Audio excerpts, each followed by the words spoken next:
네, 안녕하십니까. 오늘 강의를 맡은 강릉명륜고 교사 진수한입니다. 반갑습니다. 자, 오늘은 2022학년도의 대입의 특징 및 지원 전략에 대한 이야기를 드려보고자 합니다.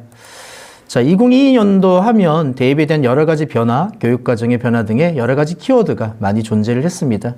그중 가장 대표적인 키워드 세 가지를 꼽아본다면 제일 먼저 대입 제도의 변화, 두 번째 교육과정의 변화, 세 번째, 학생 수 감소라는 키워드로 말씀을 드릴 수 있을 것 같습니다. 자, 그럼 먼저 대입 제도에 대한 기본적인 안내를 드려보고자 합니다.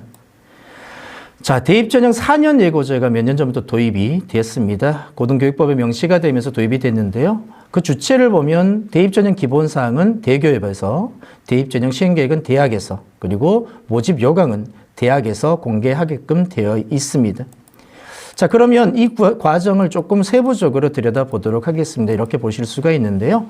일단 가장 대표적인 것이 우리들에게는, 우리 학생들에게는 또 부모님들에게는 시행계획에 관한 부분일 것 같습니다. 시행계획은 올해 3학년의 경우 지난해 4월 말에 공개가 되었었고요.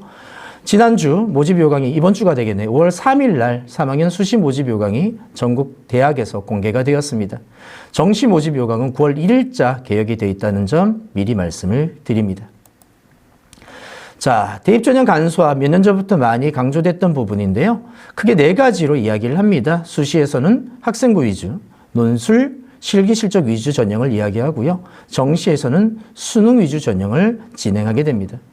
학생부 위주 전형에서 많은 학생들이 교과와 종합에 대한 구분선을 조금 혼돈을 하는 경우들이 있습니다. 그러니까 가장 구분점의 기본은 교과 성적의 반영 비율이라고 보시면 되는데요. 교과 성적이 50% 이상 반영이 되면 교과 전형, 미만이면 종합 전형으로 판단하시면 되겠습니다. 자, 모집 시기별로 나눠 보도록 하겠습니다. 9월은 수시 모집이 이루어집니다. 앞에서 살펴봤던 4개 전형이 중점적으로 이루어지게 되겠고요.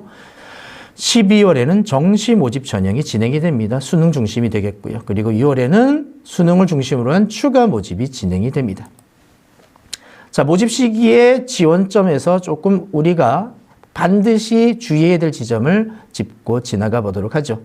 일단 수시 모집 합격이 이루어졌을 경우입니다. 이 수시 모집 합격이 이루어졌을 경우에는 이게 최초 모집이든 또는 충원 합격이든 상관없습니다. 무조건 합격한 사실이 발생을 하면 정시 모집과 추가 모집에는 지원이 불가능한데요. 가끔씩 그런 걸 묻는 학생이 있어요. 대학에 연락 못 받았는데요? 상관없습니다. 대학에서 연락을 취하더라도 학생이 받지 못하면 그건 학생의 책임이 됩니다. 그래서 수시 시기에는 합격자 또는 충원 합격자 통보를 받을 수 있게끔 늘 연락망을 유지할 수 있는 노력이 좀 필요할 것 같습니다. 자, 정시 모집에는 합격이나 등록을 하게 되면 최초든 충원이든 간에 추가 모집에는 지원이 불가능하다는 점 기억하셔야만 합니다.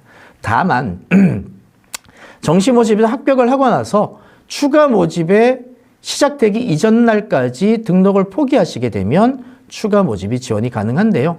화면에 보실 수 있다시피 올해 2월 22일 날 추가 모집이 내년에 이루어지게 됩니다. 그래서 2월 21일까지 정시 등록을 포기하게 되면 추가 모집에는 지원 가능하다는 점 기억을 해주시길 부탁드립니다.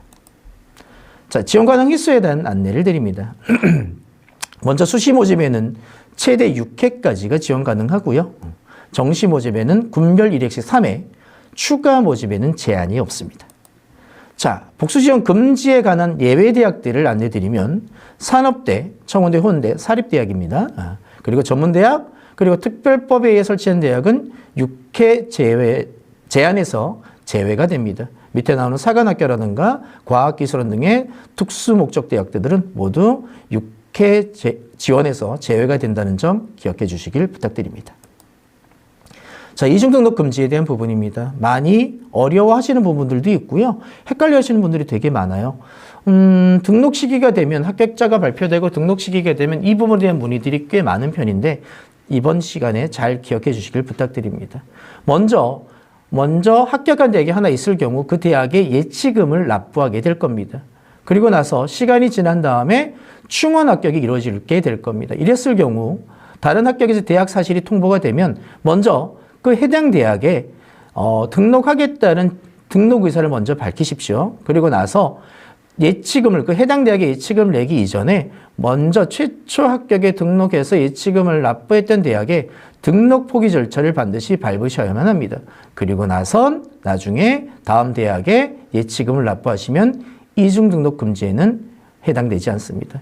이 절차를 어기시게 되면 이중 등록으로 잡혔을 경우 두 대학 모두 합격이 취소된다는 점 꼭 유의해 주시길 부탁드립니다. 자, 대입제도의 변화에 대한 부분을 좀 말씀드려 보겠습니다.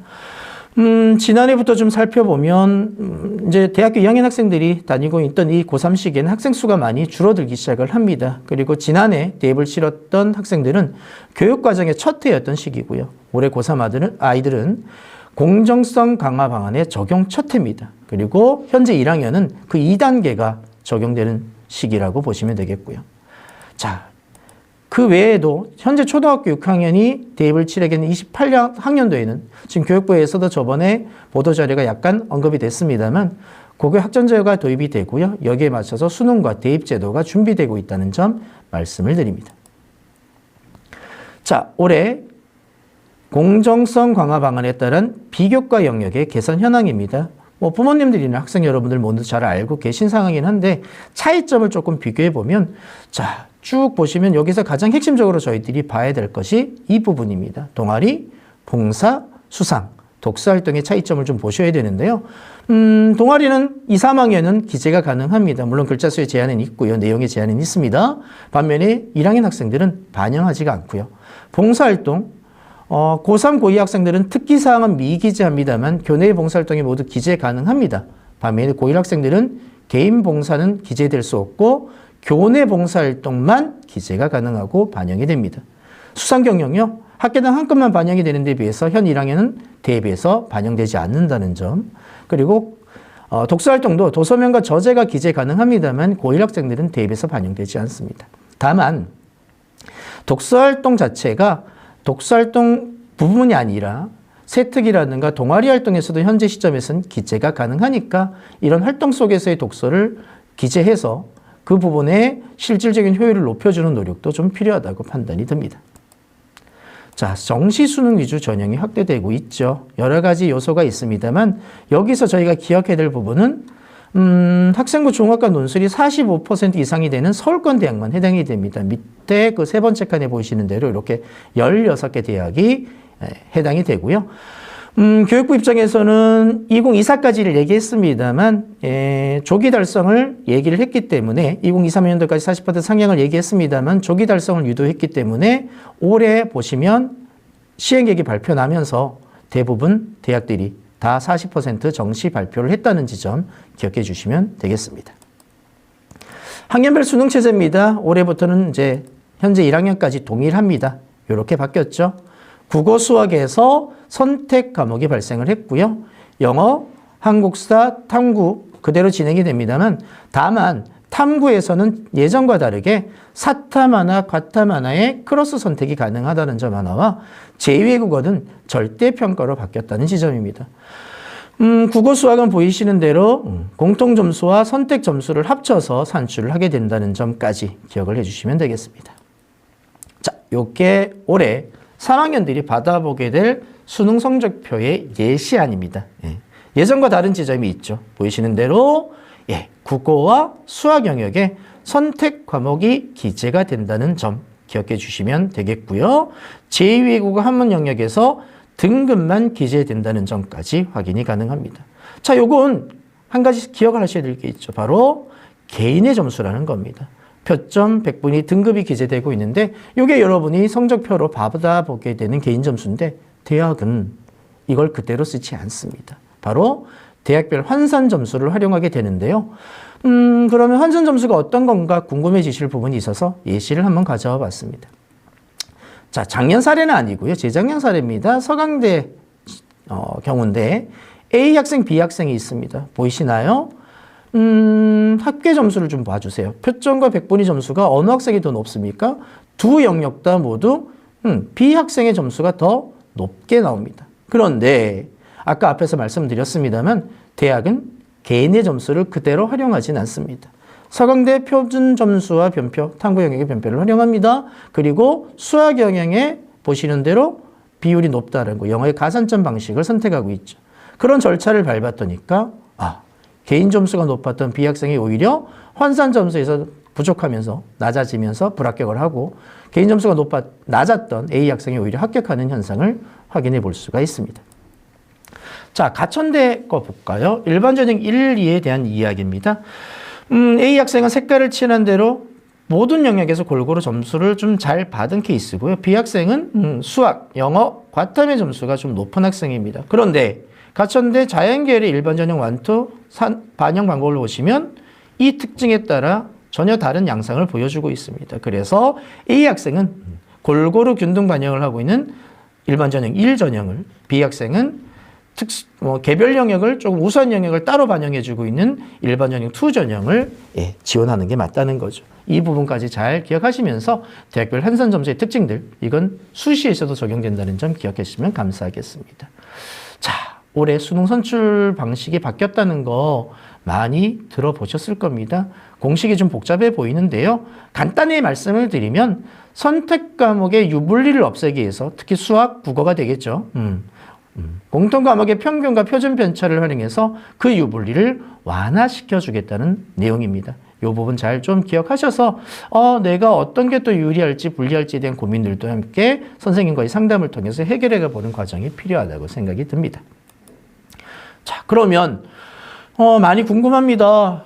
어떤 선택이 유리할까에 대한 실제 결과 3월 학평, 이번에 4월이 나왔습니다. 아직 분석이 되지 않아서 제가 3월 학평만 가지고 와봤습니다. 엄매와 합법 작문 보시면 응시별은 화작이 훨씬 더 높아요. 응시인원도 화작이 높았습니다. 그런데 공통평균을 보면 화작이 높았고요. 반면에 선택의 평균은 엄매가 높았어요. 자, 수학 볼까요? 기하, 미적분, 확통입니다. 공통평균 누가 제일 높습니까? 비율로는, 응시 비율로는 확통이 제일 높고 미적분, 기하 순인데 공통평균은 반대로 미적분이 제일 높았고요. 기하가 그 다음, 확통이 제일 낮았습니다. 선택의 평균도 기하가 좀 제일 높고요. 미적분이 그 다음, 확통이 제일 낮은 걸로 나타납니다. 그러면 이 점수의 분포에 따른 편차를 좀 보여드리면 이렇습니다. 보이시나요, 선생님들? 학생 여러분들 모두 보이실 수 있을 텐데요. 엄매 합작 보시면 같은 점수대를 좀 비교해 보세요. 엄매가 표점 131, 130, 화작의 131에서 130 점수에 원점수의 차이가 드러나고 그로 인한 표점 차이가 나타나는 것. 즉, 엄매 학생들이 좀 더 유리했다는 것, 백분에서도 조금 더 유리했다는 것을 확인해 보실 수가 있습니다. 자, 수학으로 가볼까요? 미적분 원점수 합산 100점의 학생이 동일하게 100점 3개 학생을 영역별로 비교해 봤더니까 미적분, 기하, 확통 순으로 표점의 순위가 나타납니다. 그리고 등급 분포도로 봤을 때도 확통의 학생 수가 미적분에 비해서 확연히 적다는 것을 확인해 볼 수 있죠. 선택에 따른 유불리, 공통의 점수와 선택의 점수에 따른 유불리가 나타나는 부분을 확인해 볼 수가 있습니다. 고민이 많으시겠습니다만 점차 6월 모평까지 좀 보시면서 담임선생님, 과목선생님과 상담을 통해서 본인에게 적합한 과목 유형을 만들어내는 것이 필요할 것 같고요. 자, 동일 과목 미적분만 놓고 판단해봐도 실제 사례를 보시면 원점수 합이 동일한 학생에서도 공통점수의 편차에 따라서 표점이 전혀 다르게 나타난다는 것, 유불리가 발생한다는 것까지 확인해 보실 수 있습니다. 자, 그럼 국어는 어떻게 해야 될까? 이렇게 한번 얘기를 해볼 수 있을 것 같아요. 핵심은 우리가 공통문학이라는 독서 문학 영역이 문항수가 증가를 합니다. 문제는 독서가 우리가 일반적으로 예전 수능을 봤을 때 아이들이 좀 많이 어려워하는 영역이라는 측면에서 조금 부담이 생긴 것이 아닌가라는 생각을 할 수 있을 거고요. 그래서 국어 영역은 지문을 얼마나 빨리 읽고 문제를 풀 수 있느냐의 문제를 고민하셔야 될 것 같습니다. 화작과 엄매를 좀 비교해 보면 화작은요. 그동안 엄매보다는 좀 난이도가 문학 난이도가 쉬웠습니다. 반면에 시간이 좀 오래 걸리는 데 비해서는요. 학습량이 적다는 측면. 풀이 시간은 오래 걸려. 하지만 학습량은 적다라는 장점을 갖고 있고요. 반면에 엄매는 조금 풀이 시간은 짧아요. 아무래도 문제들이 좀 간단 명료하니까. 반면에 학습량이 좀 많고요.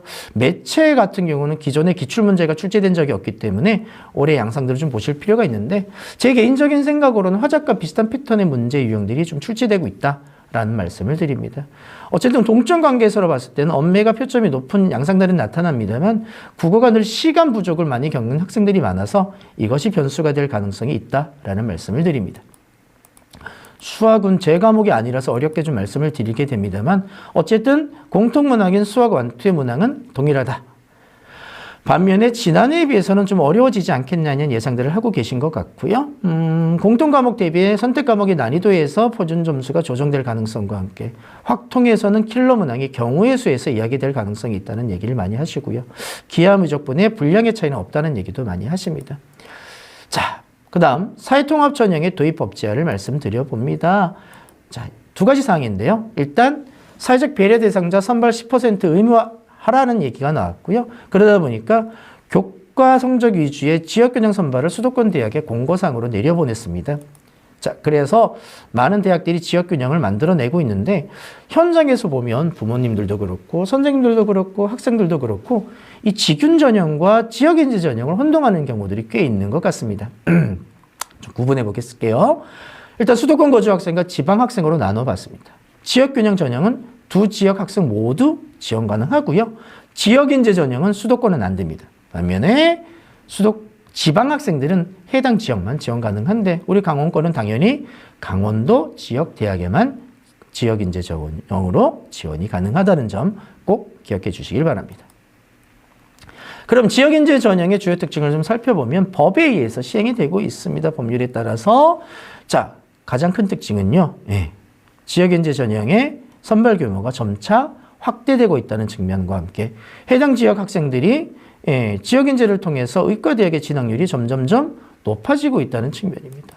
이걸 그래프에 따라 좀 보시면 한눈에 보실 수 있을 거예요. 지난해에 비해서도 약 4,000명 이상이 증가하면서 비율도 점차 올라가고 있다는 거. 그렇다면 저희 입장에서도 지역인재 전형을 강원도 학생들이 잘 활용한다고 한다면 좋은 결과를 만들어낼 수 있지 않을까. 특히 올해 나타나는 의치안, 거기에 약학대학까지도 간호대학들도 의료계열 대학들이 많이 뽑고 있으니까 그 부분을 적극적으로 고려해 봤으면 좋겠다는 말씀을 드립니다. 자, 지구국 대학의 전형을 살펴보는데 저희만 관심 있는 건 강원대겠죠. 지난해에 비해서 전체 인원은 좀 줄었습니다. 많진 않은데 다만 강원대가 올해부터 지역인재 전형을 정시에서도 개설하고 있으니까 또 한 번의 찬스가 만들어진 건 아닌가 조심스럽게 예측해 보고요. 좀 달라진 거는요. 강원대 경우 지난해 지역인재 전형과 전국 대상의 일반 전형을 동일하게 선발할 수가 없었습니다. 무슨 얘기냐면 둘 중에 하나만 선택을 했어요. 근데 올해는 두 전형 동시 선택이 가능합니다. 같이 쓸 수 있다는 거죠. 그리고 최저를 지역인재 전형에서 조금 완화했기 때문에 충분한 투트랙 전략을 만들 수 있다는 지점까지 여러분이 고려하셔서 지원 전략을 구성하시면 좋겠습니다. 자, 서울 주요 대학의 지역균형 전형인데요. 많은 대학들이 선발을 하고 있습니다. 방법은 대체적으로 교과 중심이고요. 비율을 정한 대학과 정하지 않은 대학이 있고 수능 최저를 두고 있는 대학과 두지 않는 대학들이 있습니다만 이 비율로 좀 따져보면 전체적으로는 수능 최저 기준을 적용하는 대학이 많다는 지점, 그리고 교육부에서 공고한 대로 교과 성적 중심의 선발이 많다는 것들을 확인해 볼 수가 있습니다. 자, 그럼 지난해 결과를 한번 좀 간단하게 정리하고 지나가 보도록 하지요. 자, 이렇게 한번 정리를 해볼 수 있는데요. 아무래도 학생 수 감소가 일어나다 보니까 전반적인 경쟁률이 떨어졌고요. 결과는 대학별로 차이가 있고요. 전형마다 차이가 있긴 한데 평균 성적으로 봤을 때는 지난해보다는 재작년보다는 좀 하락했다라고 얘기할 수 있을 것 같습니다. 지난해 블라인드 평가 이루어졌고요. 코로나 영향으로 수능 결실이 역대 최고를 찍었죠. 그리고 재학생의 수능 최저 기준 충족률, 요것 역시 편차가 좀 있긴 합니다만 영어의 영향으로 인해서 조금 편차가 더 생긴 게 아닌가 조심스럽게 예측해 보고요. 지난해 개정교육 과정이 처음으로 들어온 첫 해였다는 부분을 얘기할 수 있을 겁니다. 자, 그러면 주요 15개 대학의 경쟁률을 좀 살펴보시면 보이시나요?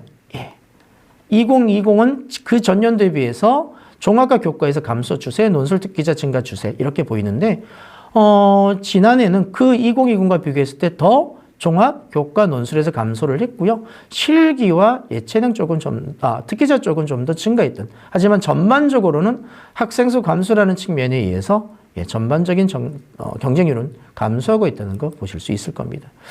자, 평균 경쟁의 변화를 좀 보시면 대부분의 대학들이 이렇게 마이너스를 찍었는데 고대와 연대는 상대적으로 조금 높진 않습니다. 올라갔습니다. 아무래도 연대는 논술 전형의 영향이 좀 컸던 걸로 보이고요. 고대는 계열적 합평 전형이 들어가면서 학생들의 전형의 요소 자체가 학생들에게 지원 가능률을 좀 올릴 수 있는 요소들이 많았기 때문에 지원율이 좀 올라가지 않았는가 하는 조심스러운 예측 말씀을 드려봅니다. 자, 경쟁률 순위를 한번 볼까요? 보이시나요? 예, 대부분의 전형이 논술 또는 실기 전형이라는 거, 압도적인 수치를 가지고 있습니다. 종합 전형은 보이시나요? 예, 우리가 많이 보던 대학들이 대부분 보일 겁니다. 근데 제가 5번에 보시면 경희대 네오르네상스에 푸른색을 칠해놨는데 그 이유가 이 네오르네상스 우리 강원도 지역 학생들이 많이 응시합니다. 2등급, 3등급 학생들도 많이 응시하는데 최저가 발생을 합니다. 올해부터. 이것이 어떤 변수를 발휘할지는 좀 더 지켜봐야 될 것 같아서 한번 색깔을 만들어 봤습니다. 학과별로 볼까요? 인문계를 보이시나요? 예, 여러분들이 좋아하는 학과 다 보이죠. 문화 콘텐츠 광고 미디어, 사회복지, 그 다음에 한의과, 그 다음에 유아교육과 보이고요. 자연계열은 대체적으로 의학 계열이나 의료 계열 학과들이 강세를 띠고 있는데 그 중에 화공이라든가 또 화학이나 생명 관련 학과들이 눈에 보입니다. 그런데 올해는 좀 달라질 수 있지 않을까 싶습니다. 왜냐하면 올해 약학과가 신설돼서 37개 대학들이 전부 다 학부로 전환을 했습니다. 그런다면 PET 시험을 노리던 학생들이 특히 화공이나 화학이나 생명 관련 학과를 진학을 했었는데 PET 시험이 없어졌다? 그런다고 한다면 대다수의 상위권 학생들은 실제적인 약대 전환으로 변환될 가능성, 그러다 보면 지원풀의 변화가 경쟁률이라든가 등급에서 변화가 올해는 좀 조심스럽게 예측되지 않을까라는 말씀을 드려봅니다. 자, 교과 전형의 주요 대학의 경쟁률, 뭐 대부분의 대학들 예측하신 대로 무난한 경쟁률들 조금 편차는 있습니다. 가지고 있고요. 자연으로 묶어보셔도 시립대와 같이 아무래도 특성이 좀 있는 대학들은 높은 경쟁률을 보여주고 있습니다. 그 다음 종합전형입니다. 보이시는 대로 주요 대학들 경쟁률 결코 낮지 않은 경쟁률을 가지고 있다는 거 알 수가 있고요. 자연입니다. 서강대를 필두로 해서 많은 대학들이 높은 경쟁률, 교과 전형에 비해서 높은 경쟁률을 보이고 있다는 점 확인해 보실 수가 있습니다. 자, 그러면 이 비율을 좀 따져보도록 할게요. 서울 지역 학생들과 지방 학생들의 지원 비율입니다. 보이시는 대로 큰 편차는 없는데 일부 대학에서 편차가 생깁니다. 고대 보이시나요? 서울이 지방 학생들에 비해서 지원 비율이 굉장히 높아요. 아무래도 고대에 최저가 걸려 있다는 측면들이 학생들의 지원 비율을 변동시키지 않는가. 아무래도 서울 학생들이 최저에 좀 자신이 있겠죠. 그런 부분이 영향을 끼친 걸로 보입니다. 자연도 마찬가지 고대가 지방에 비해서는 좀 높은 지원 비율을 가지고 있다는 거. 물론 합격률의 차이는 다를 수 있습니다. 확인해 보실 수가 있을 겁니다. 자, 종합전형입니다. 크게 다르지 않아요. 지원한 비슷한 전국이나 서울이나 비슷한 패턴을 보이고 있고요. 자연도 마찬가지입니다. 큰 편차 없이 유사한 비율을 준 차이가 있는데 물론 지방에서 선호하는 대학과 서울권이 바라보는 대학에 따라서 수도권의 주요 상위권 대학과 서울의 8개 대학을 좀 비교해보면 차이점이 생길 수는 있습니다만 어쨌든 대체적으로 무난한 지원 패턴을 같이 가지고 있다는 지점까지 말씀을 드려봅니다. 자, 그러면 하나 더 볼게요. 지원에 좀 도움을 드리는 측면에서 설명을 드려봅니다. 교과 성적별 지원 경향에 따른 것들을 좀 보면 서울과 강원, 저희 강원을 한번 지난해 걸로 비교해 볼게요. 상위권이라고 말할 수 있는 1.0에서 1.5 사이 구간입니다. 교과 전형이 유사하고요. 서울은 아무래도 논술 전형이 좀 보이고 강원은 안 보입니다. 인문에서는요. 반면에 강원에서는 적성 전형이 눈에 좀 띈다는 지점이 있고 종합은 유사합니다. 아무래도 적성은 가천대를 필두로 한 의료 계열 학과들이 있는 대학에서 좀 높아졌다고 판단이 들고요. 자연은 역시 교과 전형에서 좀 더 우리 강원 학생들이 높은 부분이 보이는 반면에 논술에서는 서울권 학생들이 종합은 그렇게 큰 편차는 없습니다만 교과 전형에서의 편차가 종합에서 조금 그 차이를 유지하고 있다는 측면 생각해 볼 수가 있습니다. 자, 중위권 학생들로 대표되는 3.5, 4.0 학생들이 지원 경향입니다. 보이시죠? 확실히 확연한 차이, 요 두 지점입니다. 저희 강원 학생들은, 중위권 학생들은 아무래도 교과 전형에서 많은 승부를 거는 데 비해서 서울학권 학생은 논술 지원 경향이 굉장히 뚜렷해요. 아무래도 최저의 자신이 있고요. 또 수능 100분위가 2등급 학생들도 결코 낮지 않은 100분위가 나오다 보니까 정시 경량성을 띠면서 여기에서 상위권 대학을 노리는 전략을 구사하는 것으로 판단이 됩니다. 종합 차이 역시 그 지점에서 하기는 가능하고요. 자연계도 마찬가지 압도적인 논술, 압도적인 교과 비율에서의 차이점 뚜렷하게 나타나고 있다는 걸 확인해 볼 수가 있습니다. 하위권으로 가볼까요? 더 재미있는 현상. 와, 우리 강원 학생들 거의 안정권. 예. 교과 전형으로 많이 구사를 하게 됩니다. 아무래도 나머지 준비가 수월치 않았던 부분들이 영향을 끼쳤을 거고요. 상대적으로 앞에서 말씀드린 대로 서울 학생들은 논술 전형 등에서 압도적인 지원율, 자연계 학생들도 마찬가지입니다. 그 편차가 뚜렷하게 달라진다는 것. 그렇다고 한다면 우리 지원권대 학생들이 우리 강원권 학생들 이런 비율들을 좀 고려하시면서 지원 전략을 구성하실 필요 있다는 점 다시 한번 강조 말씀을 드립니다. 자, 추가 모집인데요. 이건 재작년 겁니다. 인원 이렇고요. 비율 이렇습니다. 자, 비율 같은 경주대 한번 보세요. 예. 100명을 뽑는다고 해서 했을 때 수시 정시에서 30명밖에 못 뽑은 겁니다. 나머지 근 70여 명을 이제 추가 모집해서 뽑아야 되는 최악의 상황이 벌어진 건데 올해는 그 현황이 좀 더 심도 있게 심화됐습니다. 예. 경주대를 단순 비교하더라도 거의 이제는 20명 채 못 뽑은 정도? 예. 또 다른 지역 대학들도 굉장히 많이 그 인원이 늘고 있다. 특히 지방 대학은 좀 더 심화되고 있지 않은가라는 생각을 해봅니다. 자, 추가 모집의 지역별 현황입니다. 전체 정원 대비 인원이고요. 이걸 비율로 보면 이렇게 강원 비율이나 충북 지역 지방 비율이 좀 더 점차 증가했다는 추세. 지방권 대학의 위기, 심각성 다시 한번 확인해 볼 수 있다고 판단이 들고요. 정시 대비로 봤을 때 인원을 찾아봤는데요. 이걸 또 비율로 찾아보시면 대전, 강원, 진짜 많이 심각한 상황이구나라는 것. 대학에서는 위기라고 얘기를 하고요. 거꾸로 얘기하면 저희 학생들도 한번 빵꾸 나는 구역이 많아질 수 있겠구나라는 것도 한번 생각해 볼 수 있을 것 같습니다.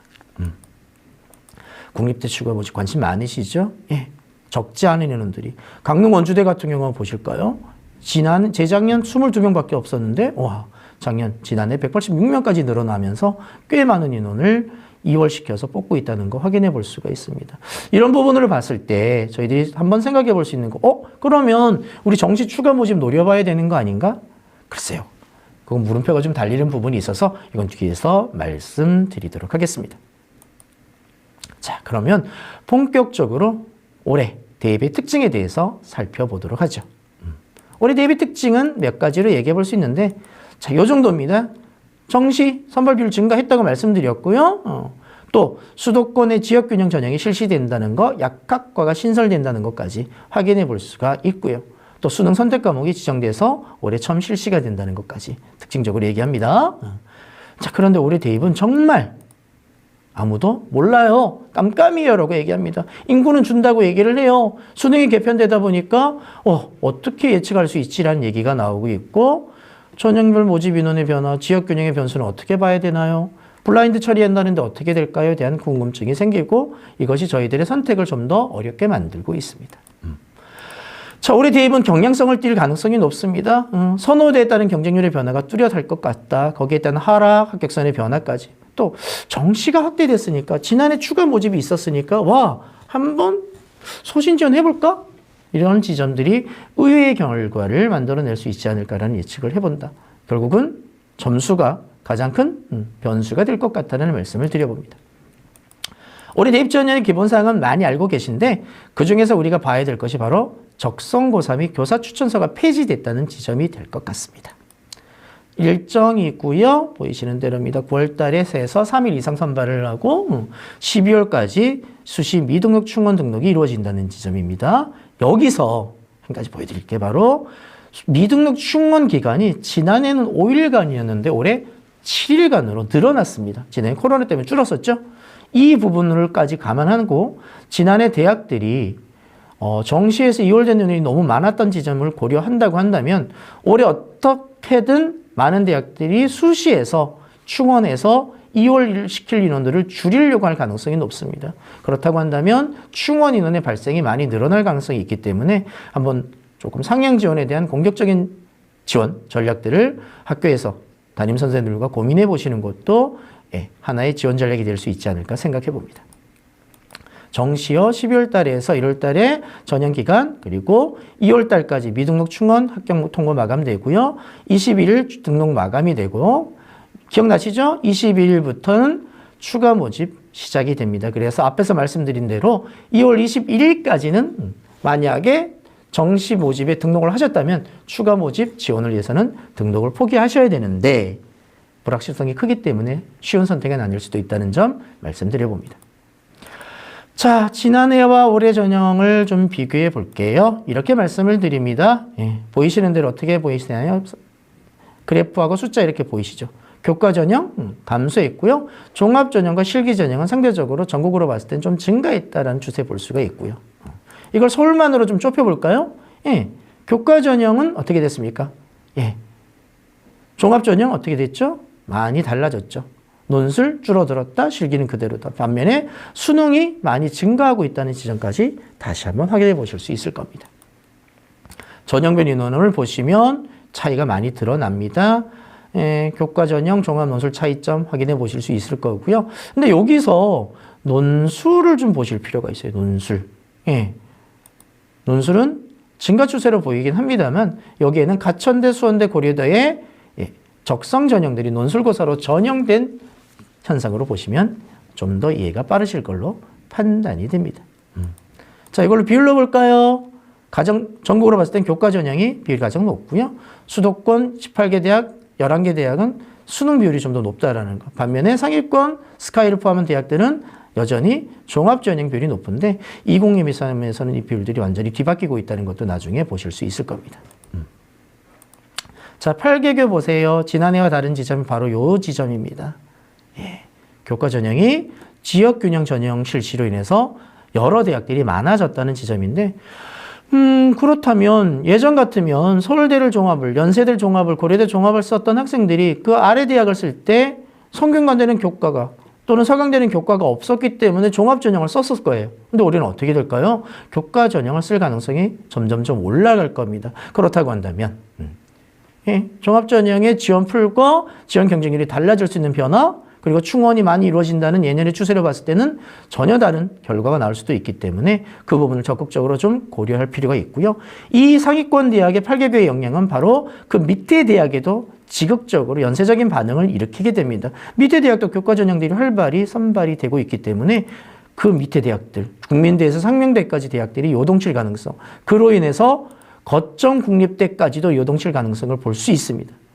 연쇄 합격, 충원 합격이 되게 많이 이루어지겠죠. 이런 부분들을 좀 더 적극적으로 고려하셔서 앞에서 말씀드린 대로 상담을 통한 적극적인 지원 전략, 지난해 결과만 가지고 판단하지 마시고 올해의 인원의 변화나 전형 요소의 변화 또는 지원율의 변화들, 경쟁률들 좀 보시면서 적극적인 지원 전략 구성해 보시기 바랍니다. 자, 요 옆에 보시면 우리 강원 지역의 광업, 건강생명, 특화된 뭐죠? 공기업들이 기능군으로 이전해오는 내용들입니다. 여기에서는 또 지역 할당제로 선발을 하고 있는 부분도 있으니까 한번 지방대학의 거점대학의 지원도 한번 고민해 보시기 바랍니다. 자, 초등교육 보세요. 종합전형이 압도적입니다. 자, 근데 충교대 작년에 14등급이었는데 올해 4개 영역 12등급으로 강화시켰습니다. 어떤 현상 생길까요? 지난해도 최저 충족 인원이 많지 않았던 걸로 생각이 들어서 올해는 특히나 또 심화되지 않을까? 이런 것들을 한번 변별 요소로 보는 것도 고민을 해보시면 좋겠습니다. 자, 모집인은 강원 지역입니다. 보이시나요? 지난해에 비해서 전반적으로 교과 전형에서 조금 증가하고요. 종합 전형 조금 더 증가하는 추세들이 있고요. 실기 전형 그리고 정시 전형에서는 감소하고 있다는 것. 아무래도 정시 전형에서 아이들을 선발하기 쉽지 않은 구조를 찐 강원 지역 대학 입장에서는 수시에서 대부분의 학생들을 소화하려는 노력들을 가질 가능성이 높아 보입니다. 올해 약학대학 아까 말씀드렸습니다. 37개 대학이 학부 전형 다 해서 선발을 합니다. 적지 않은 한 1000명이 근 2000여 명 가까이 선발을 하는데요. 요거 좀 비교해 보면 수도권, 비수도권으로 나눠보고요. 요번에 전형 계획이 발표 나서 제가 2023까지 넣긴 했습니다만 올해만 놓고 보더라도 적지 않은 인원을 선발하고 있습니다. 특히 수도권 지역에서 비율로 놓고 보시면 보이시는 대로 종합전형에서 비율이 좀 높아 보이고요. 그 다음에 정시에서 꽤 많은 인원을 선발하고 있다는 얘기 확인해 볼 수 있고요. 상대적으로 비수도권으로 내려가 보시면 교과 전형의 비율이 좀 더 높고요. 상대적으로 정시 전형의 비율이 상대적으로 좀 낮다. 어쨌든 약학대학이라 할지라도 비수도권 지방대학에서는 학생들을 선발해야 되는 구조 안에서 선점하려는 의도를 갖고 있다고 한다면 아무래도 교과 전형 쪽에서 선발 비율을 높이고 있지 않나 생각을 해봅니다. 자, 그러면 여기에 따른 이런 특징에 따른 준비 전략에 대한 말씀을 한번 드려보도록 할게요. 대비 전형 유형 앞에서 설명드렸죠. 교과, 종합, 논술, 정시 전형으로 나눠볼 수 있고요. 거기에 따른 전형 요소들 확인해 보실 수가 있습니다. 그런데 올해 대입환경의 포인트를 좀 짚고 지나가 보도록 하지요. 이렇게 됩니다. 올해 진로 선택 과목 들어와서 어떻게 선발합니까? 죄송합니다. 어떻게 선택하죠? 선택한 다음에 성취도 평가로 성적을 산출합니다. 이거 문이과 통합되었고요. 인구 감소 들어온다는 부분이 있을 거고요. 블라인드 평가도 이루어졌고요. 서류 간소도 이루어졌다는 지점. 온라인 수업이 활성화됐다는 지점도 변화 요소로 볼 수가 있을 겁니다. 자, 학생 수 변화부터 살펴볼게요. 사실 올해는 조금 증가합니다. 18,000명 정도 증가하는데 강원도는 줄어요. 강원도만은 줍니다. 이것들이 큰 영향을 끼칠 것 같지는 않긴 합니다만, 자, 뒤로 가볼까요? 학교별 학생 규모 변화 통계청 자료를 가지고 분석을 해봤더니까 이렇게 됩니다.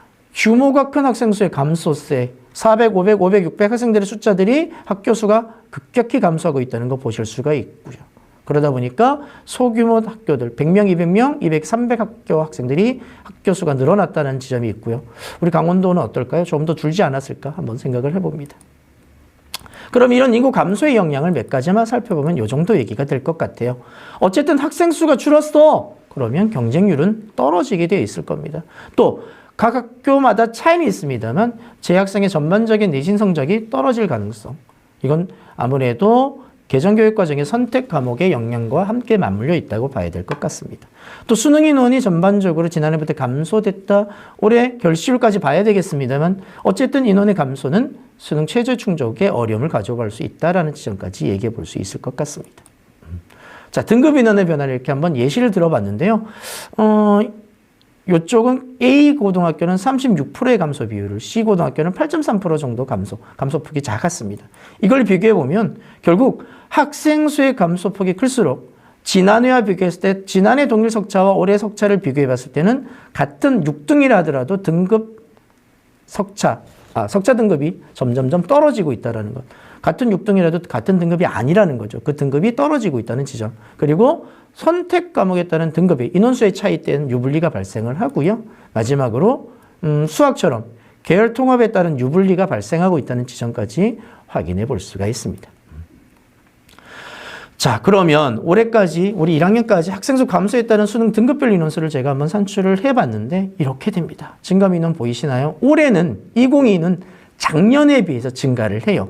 단순 학생 수 증가가 있기 때문에. 그러나 이건 결시율에 따른 차이가 생길 수 있습니다만 앞으로는 점차 증감 인원이 줄어들고 있다는 거 확인해 보실 수가 있을 겁니다. 그래서 올해 또한 지금 단순 인원은 증가할 수 있으나 결시율에 따라서 변화 가능성이 예측이 된다는 부분 반드시 보셔야 될 것 같고요. 어쨌든 이런 학생 수 감소는 최저 기준의 충족이 어렵다는 지점 얘기할 수 있는데 최저 기준의 충족이 어렵다는 얘기는 거꾸로 얘기하면 충족하면 좋은 결과가 나올 수 있다는 역설적인 이야기도 가능하다는 점 꼭 기억해 주시기 바랍니다. 자, 우리 그런 얘기 요즘 많이 해요. 저희 학교 학생도 보니까 선생님 저 정시 가면 안 돼요 라는 얘기하는 친구들이 꽤 있는데요. 자, 2020 아직 2021은 발표가 안 났기 때문에 2020 기준으로 국어, 수학과 수학 나해 올해는 과목이 바뀝니다만 학생들의 표점 평균을 보시면 졸업생이 되게 높다라는 거 세계 영역 다 확인해 보실 수가 있습니다. 그래서 수학과 모두 졸업생이 높고요. 특히 1, 2등급의 졸업생 비율이 재학생보다 훨씬 더 높은 걸로 이야기가 되고 있습니다. 그래서 우리 재학생 입장에서는 정시뿐만이 아니라 수능 최저를 대비한 실질적인 수능 대비 전략이 이제는 필요하지 않을까? 수업 시간에 준비 어떻게 해야 되지? 고민하지 마시고 담임 선생님이나 과목 선생님 상담 통해서 적절한 준비 전략을 구성해 보시길 꼭 부탁드립니다. 자, 요거는요, 지금까지 수능 지원 건수에서 수능 죄송합니다. 수능 지원자 중에서 수시를 지원했던 학생들의 건수를 비율로 비교해 본 겁니다. 숫자보다는 비율로 좀 보시면 와, 점차 연도가 올라갈수록 수시를 지원한 학생들이 수능 지원자 중에 압도적인 비율로 많아지고 있다는 겁니다.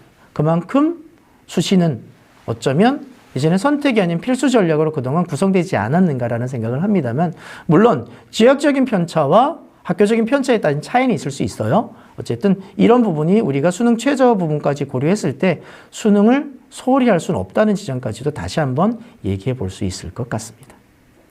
자, 요건 제가 좀 많이 강조드렸던 것들 내용인데요. 그간 요건 교육부 발표 자료입니다. 수능 전형을 합격한 서울 주요권 학생 중에서 재학생과 졸업생의 비율을 한번 산출해서 제출받은 자료를 공개한 겁니다. 보이시는 대로 붉은색으로 간 대학들이 30% 이상의 대학들인데 보이시나요? 졸업생의 비율이 훨씬 더 높다라는 거 확인해 보실 수 있을 겁니다. 그걸 어느 기사에서 정리했던 걸 한번 확인해 봤더니까 연도를 올라갈수록 재수생의 비율이 정시에서는 점점 높아진다. 결코 정시가 확대가 됐습니다만, 16개 대학 확대됐습니다만 우리 재학생들에게는 여전히, 특히 우리 강원 지역 학생들에게는 여전히 그렇게 쉬운 관문은 아니다. 그렇다고 한다면 정시 준비를 무조건 해야지, 나는 다 포기했어 라고 얘기하실 수는 없지 않을까. 조심스러운 접근이 필요하다고 말씀을 드립니다. 자, 교과 전형에 대한 이야기를 간단하게 드려볼게요. 교과 전형의 특징 3가지입니다. 그냥 나 평균 몇 등급이야 라고 얘기하시면 안 돼요. 그 등급이 아까 앞에서 수능 성적 말씀드렸죠. 대학으로 가면 내 점수가 아닌 대학의 점수로 바뀌다는 점 기억하시고요.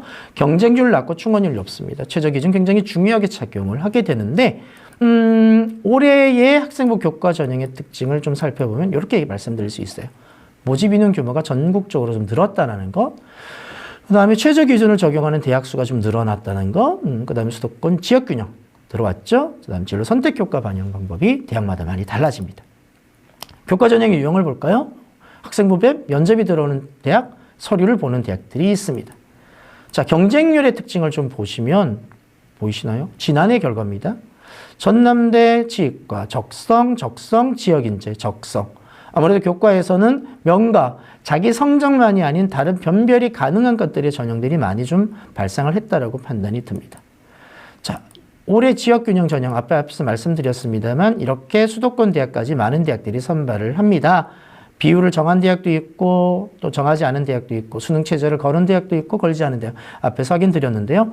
또 이렇게 보시면 대체적으로 교과 성적 주류의 선발이 이루어지고 있다라는 확인 가능합니다. 자, 그러면 추천 어떻게 해야 되죠? 라는 고민을 학교 현장에서 하시고 계신데 물론 여러분이 부모님이나 학생분들이 고민할 문제는 아니긴 한데 제가 한번 추려봤어요. 그랬더니까 어떤 학교가 예를 들어서 200명 정원이라고 할 때 인원의 제한을 걸은 대학만 살펴봤을 때 229명 정도를 추천이 가능합니다. 그러면 200명 정원인 학교 입장에서 본다면 한 학생씩 줘도 다 추천이 안 되는 대학들이 발생을 하는 거죠.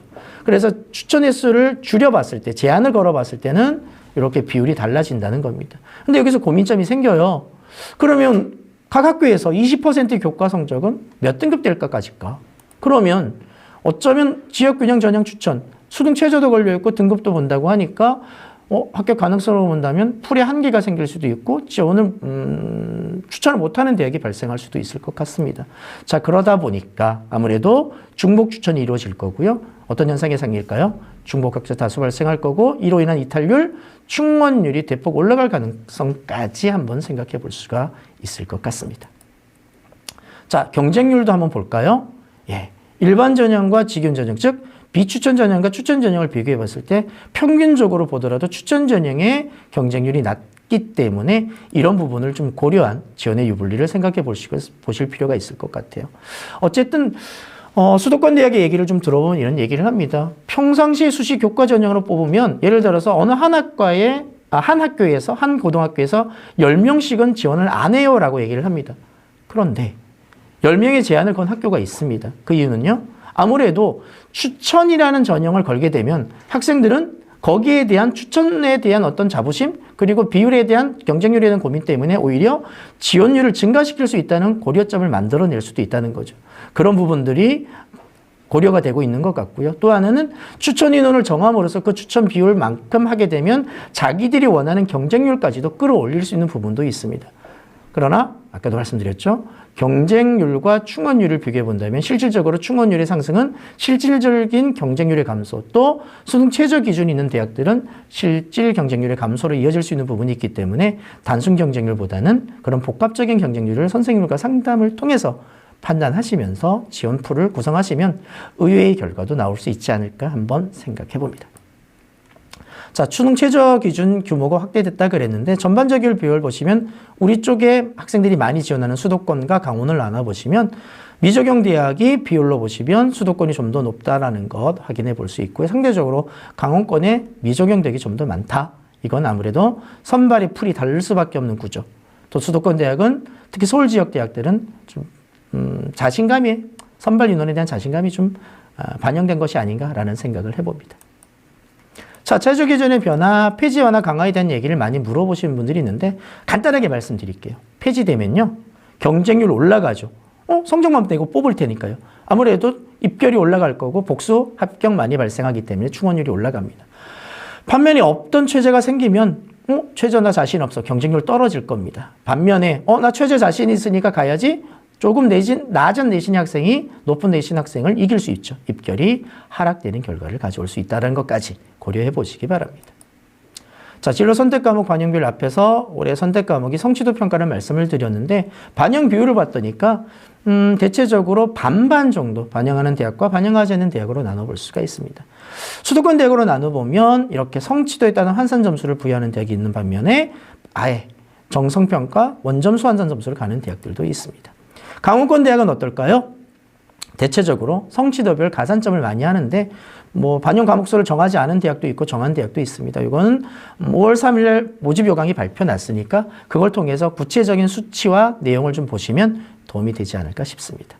여기에 따른 유불리가 있을 수도 있다는 것은 선생님들과 상담을 통해서 꼭 확인해 보시면 좋겠습니다. 자, 교과 전형의 특징은 경쟁률입니다. 서울, 인천, 경기, 강원 저희 학생들 많이 가는 곳이죠. 보이시나요? 예. 교과 경쟁률이 연도로 비교하더라도 또 지역으로 비교하더라도 학생부 종합보다는 높다라는 것, 논술이 제일 높다라는 것 확인해 보실 수가 있고요. 충원율입니다. 역시 서울, 인천, 경기, 강원만 따져봤는데 충원율이 확실히 교과 전형이 높다라는 거. 아무래도 이 전형을 쓰는 친구들은 안전지원 전략을 많이 구사하다 보니까 상위권 대학으로 올라가고 충원대에서 빠져나가는 경우들이 많다 보니까 이런 충원율이 높다는 특징 확인해 볼 수가 있습니다.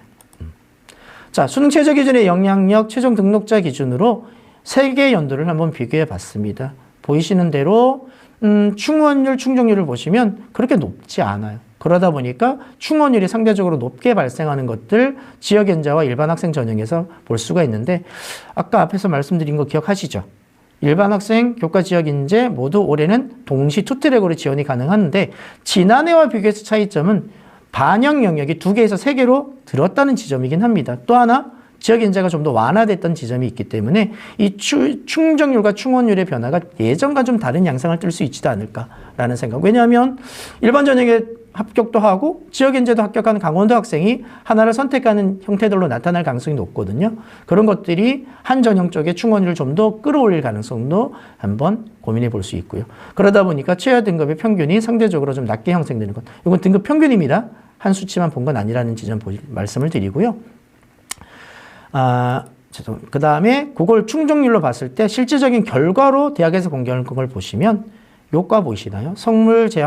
생물자원과학부랑 동물산업융합학과입니다. 자, 위에 대학을 보시면 모집인원 지난해 13명, 지원자 4.31대 경쟁률이었습니다. 그런데 이 많은 학생 중에서 충족을 한 애는 9명밖에 안 돼요. 전원 합격이죠. 그 중에 6명 반 등록을 했어요. 3명 수시로 넘어가죠. 정시로 넘어가죠. 그러다 보니까 최하 등급 5.44, 6.18에 강원대로 봤을 때는 굉장히 낮은 등급 학생들이 합격을 하는 현상도 발생한다. 자, 그러니 강원권 등급이 좀 낮은 학생들도 수능 준비에 최선을 다한다고 한다면 강원대 지역인재 전형 등에 한번 지원을 해볼 수 있는 가능성까지도 점쳐볼 수 있지 않을까 말씀드려봅니다. 강원대 최저 등급 보이시죠? 교과 전형에서 굉장히 낮은 등급 최저율에 따라 다르다는 거. 이건 정말 한 등급의 편차입니다. 굉장히 낮다라는 거 확인해 볼 수가 있습니다. 외대를 가지고 한번 얘기를 해볼까요? 2019, 2020을 비교해 봤는데 보이시죠? 수능 최저 기준을 19년에는 없다가 20에서 설정을 하면서 경쟁률은 떨어지고요. 앞에서 말씀드렸죠. 충원율은 올라가고 등급은 하락하는 추세 그대로 나타나고 있습니다. 그래서 학과별 차이가 있습니다만 전반적인 결과는 평균적으로 하락했다는 지점. 그래서 수능 최저 기준이 또 하나의 지원 전략 포인트가 될 수 있다는 지점까지 고민해 보셨으면 좋겠습니다. 이건 패턴을 한번 저희 강원도 지역으로 분석해 봤는데 이건 지난해 패턴이에요. 말 그대로. 아까 앞에서 말씀드린 대로 올해 이 교과 전형을 쓰는 학생들이 상위권 다른 대학에 중대뿐만 아니라 성대에서도 교과 전형이 생겼다라는 거, 서강대도 생겼다라는 걸 감안한다면 전혀 다른 패턴이 만들어질 거고 이는 종합 전형에도 영향을 끼치게 될 거기 때문에 올해와는 전혀 다른 패턴들이 구성될 수 있는 가능성까지 고민해 보실 필요가 있지 않을까 말씀드려 봅니다. 자, 자연도 마찬가지죠. 뭐 예를 들어 중대 교과를 쓴 친구가 성대 계열 모집을 썼는데 성대 교과는 안 쓸까요? 올해부터는? 이런 고민도 좀 해봐야 되지 않을까 생각을 해보는 거죠. 자, 교과 전형의 올해 지원 전략 간단히 말씀드려 볼게요. 이렇게 말씀드립니다. 학생 수 감소와 전체적인 경쟁률 교과 성적 떨어질 거야. 지난해 결과만 보지 말고 두 개 년도의 결과 보자는 거죠. 선택, 계열 통합의 유불리 고려 좀 하셨으면 좋겠고요. 교과 전형, 수능 최저 정말 중요하다는 거. 그리고 절대 평균 등급이 아닌 대학별 환산 점수에 따라서 전혀 다른 석차 변별이 생긴다는 것까지. 그리고 면접이나 다른 대학별 고사를 통해서 내신의 부족함을 극복할 수 있는 대학이 있다고 한다면 의외로 편차가 크니까 이 부분도 보셨으면 좋겠습니다. 자, 학생부 교과 전형입니다. 또 이렇게 보세요. 지역 균형 올해 들어왔죠? 그리고 진로 선택 과목 유불리 있다라는 것. 특히 우리 강원 학생들 지역 이제 많이 보셨으면 좋겠어요. 자, 종합 전형 간단하게 보겠습니다. 종합 전형 옛날부터 많이 얘기했죠. 잘하는 것도 좋아요. 하지만 잘할 수 있는 것도 중요한 겁니다. 그래서 특징적으로 보면 이렇게 보는 거죠. 성적만 아니야. 서류 보는 거야. 세특을 통한 여러 가지를 볼게. 생기부가 축소됐어. 라는 것까지 올해 특징적인 이야기 얘기합니다. 자, 올해 신설대학 경인교대 보이고요. 서강대도 보이는데 서강대는 이건 신설이긴 한데 기존의 전형이 바뀌면서 들어온 부분들로 없던 게 들어온 건 아니라는 말씀을 드립니다. 자, 폐지대학인데 이 폐지는 단순히 없어진 게 아니라 이동한 부분도 있어요. 건대나 경희대 보이시는 대로 어디로 교과 전형, 지역 균형 정으로 바꾸면서 교과 전형을 이동한 대학도 있다는 거. 서강대 앞에서 말씀드렸죠. 폐지가 되고 다른 전형이 만들어진 것도 있다라는 거. 예, 기억해 주셨으면 좋겠습니다. 경쟁률입니다. 보이시는 대로 앞에서 잠깐 살펴봤던데요. 예, 우리가 많이 보는 대학들의 높은 경쟁률, 아까 말씀드린 대로 네오르네상스 올해 어떻게 될까요? 궁금해집니다. 자, 종합전형 합격을 학과별로 보시는 대로 앞에서 보여드린 대로죠. 자연계열, 의료, 인문계열, 문화나 한의, 유아교육 등이 압도적인 경쟁률을 보여주고 있습니다. 자, 앞에 말씀드린 교과에서 말씀드렸던 지원 패턴입니다. 어떻게 바뀔까요? 정말 계열적 합평 지난해 많이 썼던 학생들이 자, 과연 고려대 학교 추천을 어떻게 맞물고 돌아갈지, 또 경희대 네오를 쓰는 친구들이 다른 교과 전형을 어떤 식으로 건들지, 또는 고려대 학업우수를 친구들이 교과 전형에서 과연 안 쓸까? 이제는 그냥 서강대 또는 성대는 학과 모집으로 종합을 쓸까? 아니면 교과를 쓸까? 서울대는 쓰는 친구들은 어떻게 바뀔까? 경희대 고교연계를 쓴 친구들이 한양대 종합이나 교과에서 빼고 다른 성대 교과로 올라올 가능성은 없을까? 이런 고민들도 올해는 하면서 진행을 할 필요가 있다는 생각 말씀드려봅니다. 저희도 마찬가지겠죠. 앞에서 볼 수 있는 내용 그대로 확인시켜 드립니다. 자, 전형 방법은 잘 알고 계신 대로 단계별 서류백 일괄합선으로 보실 수가 있고요. 면접은 사실은 큰 의미는 없어요. 왜냐하면 코로나 단계에 따라 또 바뀝니다. 실시는 하는데 뭐 실시하지 않는데 또 면접 유형도 지난해도 많이 변화됐기 때문에 올해 어떤 현상이 바뀔지 모르겠습니다만 요강 통해서 어쨌든 공개되어 있는 면접 유형과 면접 방법들을 꼭 한번 보실 필요가 있다는 말씀을 드립니다. 물론 당연히 준비는 학교에서 가능하다는 점 강조드립니다.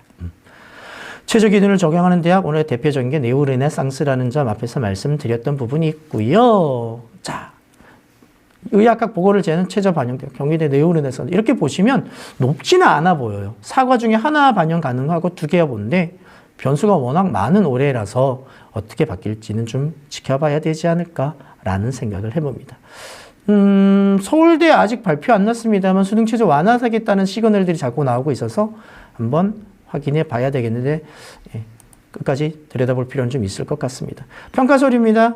없어졌죠. 뭐가 없어졌습니까? 추천서 완전히 사라져 버렸다는 거 꼭 기억하시고요. 또 올해는 자소서도 많은 대학들이 없앴어요. 고대나 교대들이 없애고 있다는 것까지 보시면서 한번 충실한 서류 준비 필요하다고 생각이 듭니다. 자, 이렇게 많은 대학들이 서류를 선발을 하는데 어쨌든 예년에 비해서 자소서를 가지고 뽑는 대학들이 줄었다는 것까지도 보실 수가 있을 겁니다. 자기소개서 항목 이렇게 3가지로 확정이 났죠. 그리고 1번 항목에서는 지난해 조금 바뀐 건 글자 수뿐만 아니라 2개 항목을 합치면서 배우고 느낀 점 중심의 문구가 빠져나가면서 의미 있는 활동, 이 부분이 포인트로 바뀌었고요. 자, 1항목 800자 이내로 줄었다는 지점입니다. 물론 1학년 학생들은 완전히 자소서가 사라지는 연도가 될 겁니다.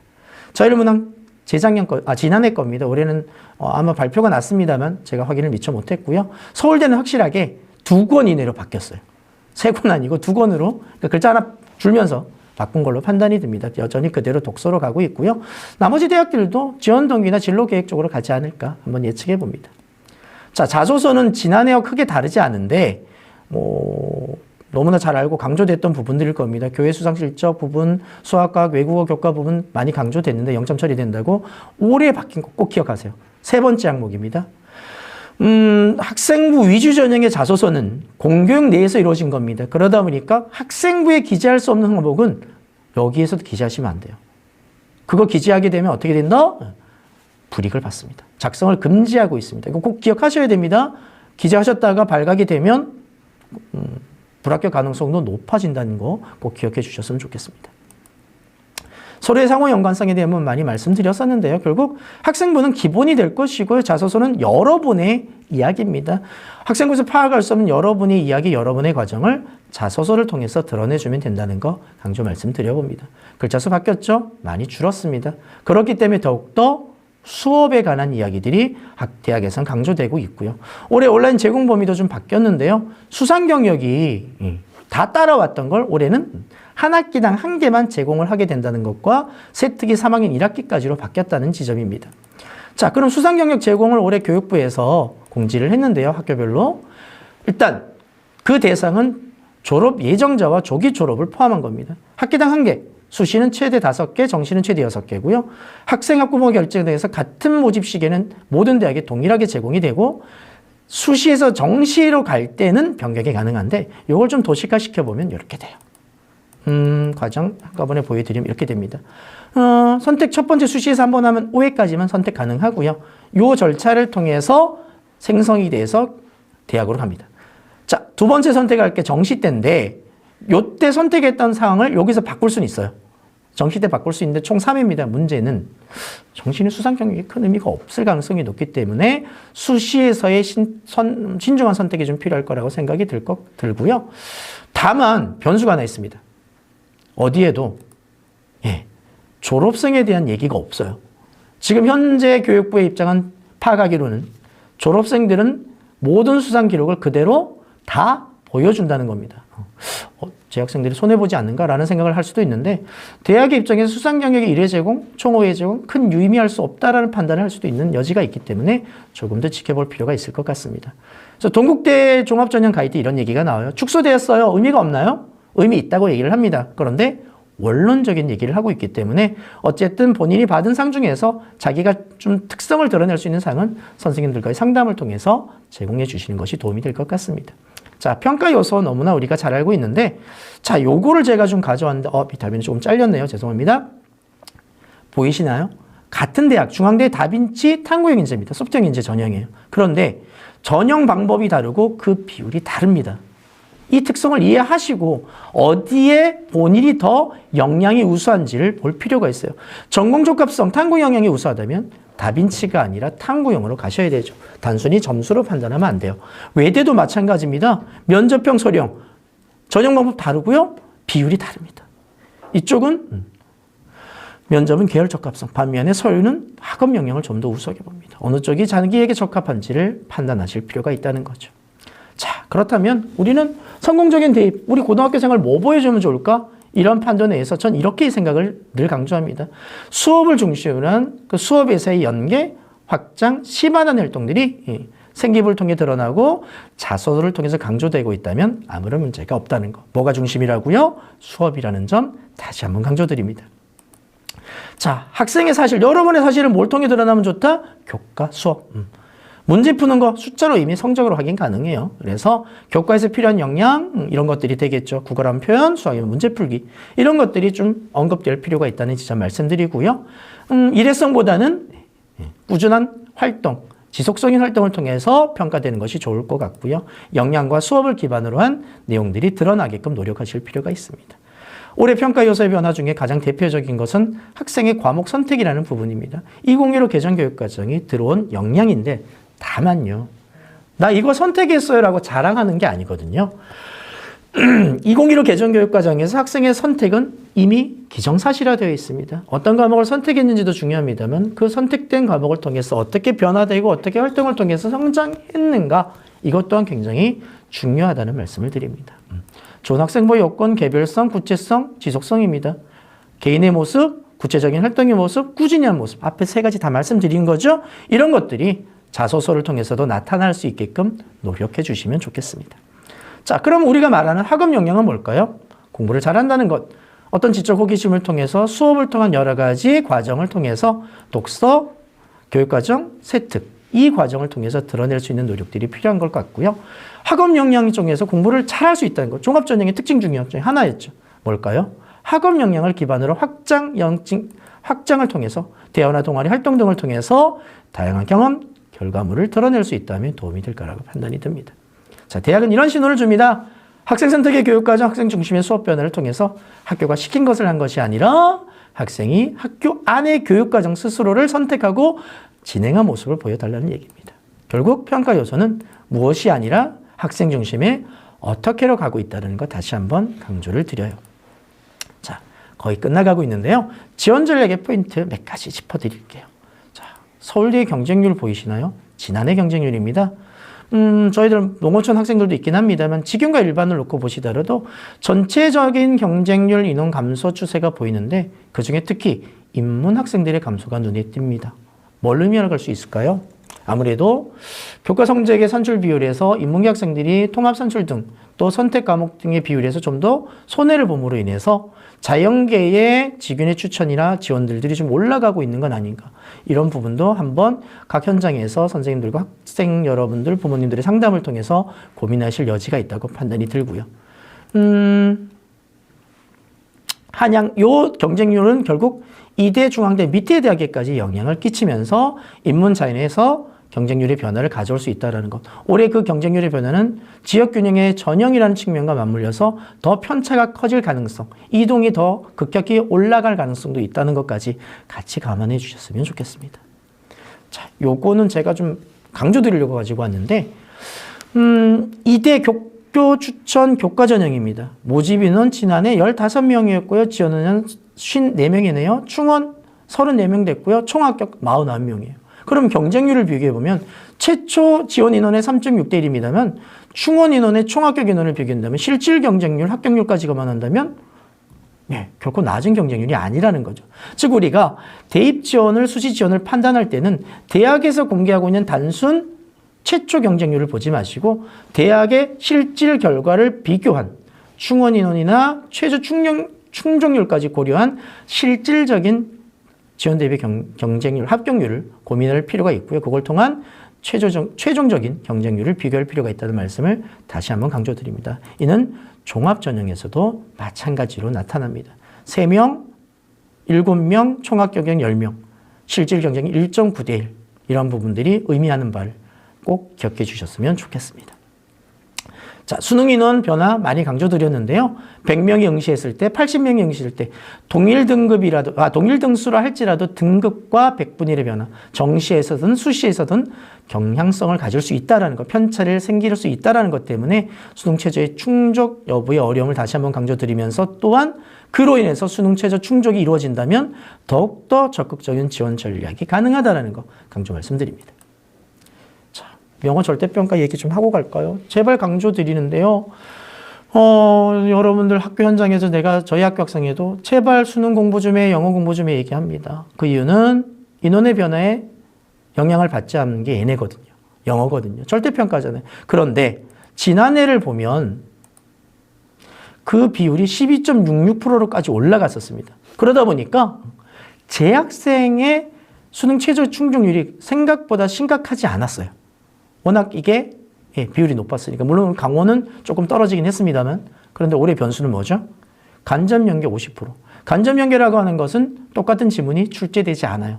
주제만 같습니다. 그러면 올해 난이도는 어떻게 바뀔까? 제가 기억하기로 3월 달에 1등급 비율이 3.6%대였습니다. 전국. 심각했거든요.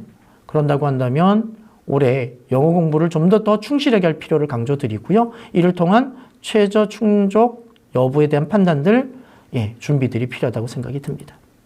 자, 우리 3학년 올라가면 성적 많이 올릴 거라는 고민들 많이 하시잖아요. 보이시나요? 2학년 때 평균 등급이 3등급인 학생이 3학년 때 올해 1등급 받아도 2.60밖에 안 됩니다. 그렇게 많이 오르지 않아요. 특히 올해 어떻게 됐죠? 각 학교마다 진로 선택 과목이 3학년 1학기 되게 많이 들어왔죠. 성취도 평가로 바뀌었어요.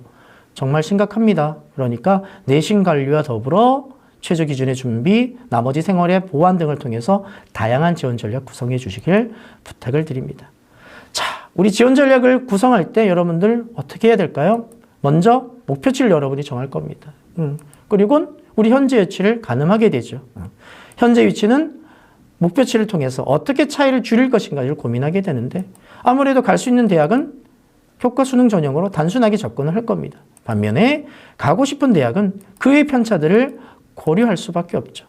또 종합 전형 외에도 교과 전형 안에서도 저번에 선생님 아까 앞에 말씀드렸습니다. 뭐였죠? 수능 최저가 된다면 역발상을 통해서 교과 전형 안에서도 조금 인기 있는 학과들을 통해서 충원율을 고려한 상향 지원 전략도 구성할 수 있거든요. 또 면접을 통해서도 변별력을 만들 수 있고요. 이런 것들을 기반으로 해서 내가 가지고 있는 위치와 목표치의 대학을 가지고 있는 갭을 어떤 방식과 방법을 통해서 차이를 줄여갈 것이고, 그 방법을 어떻게 구현할 것인가에 대한 고민들을 함께 수행할 수 있으면 좋겠습니다. 자, 내신 성적 많이 고려하시죠? 그래서 우리 수시 합격 라인 많이 자르는데요. 수시 목표 대학도 선생님들과의 상담을 통해서 모의고사 성적을 참고해야 돼요. 한 가지 팁 하나 드릴게요. 학교 가시면 선생님하고 상담하실 때 올해 여러분들 감자바 앱을 많이 쓰셨을 겁니다. 근데 감자바 프로그램이 각 학교의 선생님들한테 배포가 되어 있는데, 거기 기능 중에 모의고사 성적이나 수능 모평 성적을 가지고, 모의평가 성적을 가지고 지난해랑 비교했을 때 100분위 누적으로 수시 현재 시점에서 갈 수 있는 대학 라인을 잡아주는 프로그램 안에 메뉴가 있습니다. 그걸 통해서 대충의 가늠자를 잡는 연습도 필요하세요. 그걸 통해서 내가 정시에서 이 정도 대학이 가능하니까 수시에서는 어떻게 라인을 잡는 게 필요하겠구나. 이런 지원 전략이 가능하니까 좀 냉철하게, 냉정하게 준비하면서 그런 것들이 여러분의 지원 전략의 기본 바탕이 됐으면 하는 말씀을 드립니다. 자, 긴 시간 여러 가지 말씀을 드려봤습니다. 완벽하게 이해가 되지 않을 수도 있겠습니다만, 필요한 건 여러분의 결국 현재 위치에 대한 냉철한 판단, 그리고 앞으로의 지원 전략에 대한 구성일 겁니다. 여러분에게 가장 근거리에 계신 가장 전문가는 학교 현장에 계신 담임 선생님들이십니다. 담임 선생님들과의 적극적인 상담 통해서 많은 지원 전략 구성하시고요. 또 대입 지원관님들과의 상담을 통해서 보충 전략을 구성하시고, 또 여러 가지 대교협이나 또 대입 정보 포털 어디가 등에서도 상담이 진행되고 있으니까 그런 여러 가지 복합적인 상담을 통해서 본인에게 가장 적합한 지원 전략 구성하시면서 올해 좋은 결과 구성하시고요. 코로나 조심하시면서 마지막까지 건강하게 고3 생활 잘 마무리하시기를 부탁드립니다. 이상 마치도록 하겠습니다. 감사합니다.